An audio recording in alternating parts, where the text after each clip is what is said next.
میرے پہلے مہمان پروفیسر ڈاکٹر طاہر حمید تلولی ہیں۔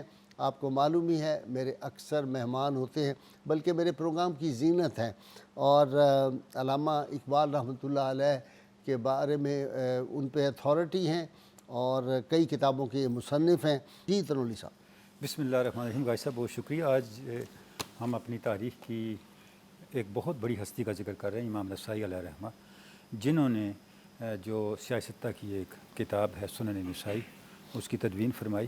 بھائی صاحب امام نسائی کی عظمت اور آپ کی شان کئی حوالوں سے منفرد ہے۔ جی، جب ہم آپ کی شخصیت کو دیکھتے ہیں تو سب سے بڑا وصف جو آپ کی شخصیت میں ہمیں نظر آتا ہے وہ آپ کا حافظ الحدیث ہونا ہے۔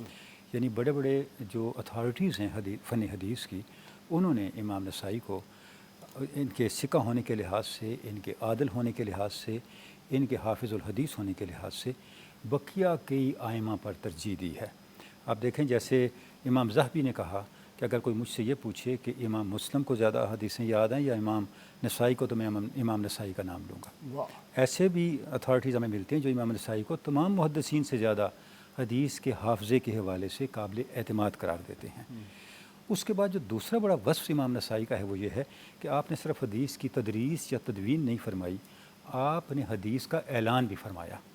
جہاں ضرورت تھی جس حدیث کو بیان کرنے کی، وہاں جا کے وہ حدیث بیان کی، اور یہ بہت مشکل کام ہے۔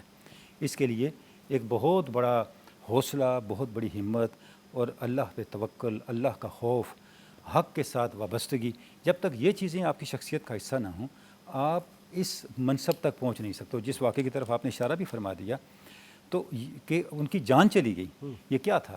یہ احقاق حق تھا، یہ اعلان حق تھا۔ مجھے غالب کا ایک شعر یاد آ رہا ہے، غالب ندیم دوست سے آتی ہے بوئے دوست، مشغول حق ہوں بندگی ابو تراب میں۔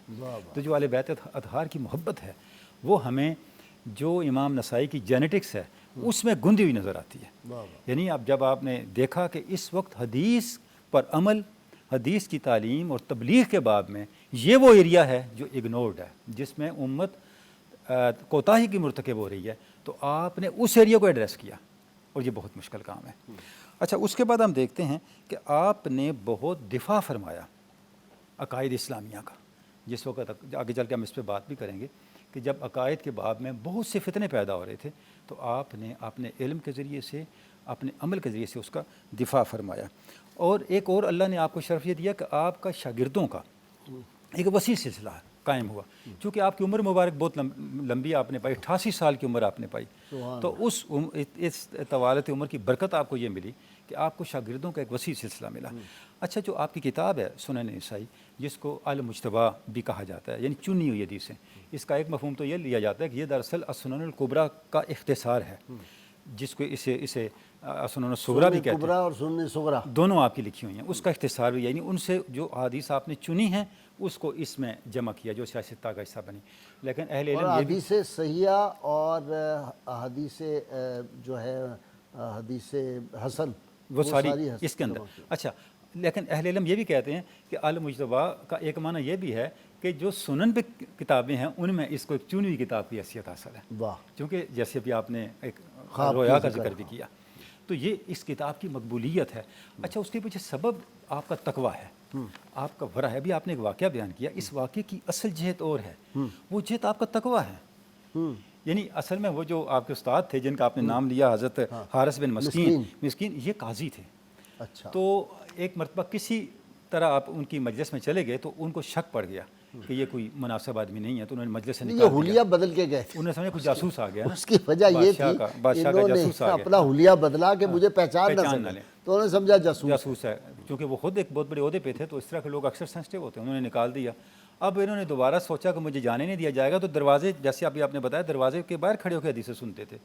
جب ان حدیث کو بیان کیا تو حدثنا واخبرنا نہیں کہا، یعنی یہ اصل میں آپ کا تقویٰ ہے، تقویٰ فی الحدیث ہے، یہ آپ کا ورع ہے۔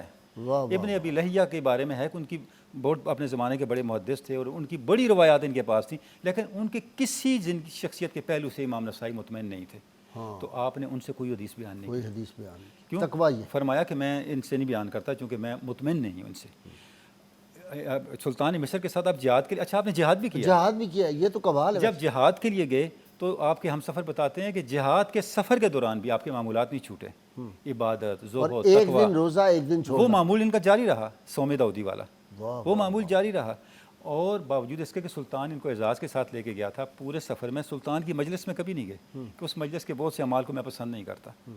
تو جو امام نسائی کا تقویٰ ہے اور عمل ہے اور حدیث کی تبلیغ کے اندر جو آپ کی حق کے ساتھ جس کو کہتے ہیں قربانی ہے، کمٹمنٹ ہے، یہ وہ پہلو ہیں آپ کی شخصیت کے جنہوں نے آپ کو زندہ جاوید کر دیا اور فن حدیث کے اندر اس مقام پہ پہنچایا کہ امت کے بڑے بڑوں نے آپ کے علم پر، آپ کے حافظے پر، آپ کی حدیث کے اندر عدالت پر اعتماد کیا اور اس کو ایک سند کے طور پہ آگے لے کر کے چلے.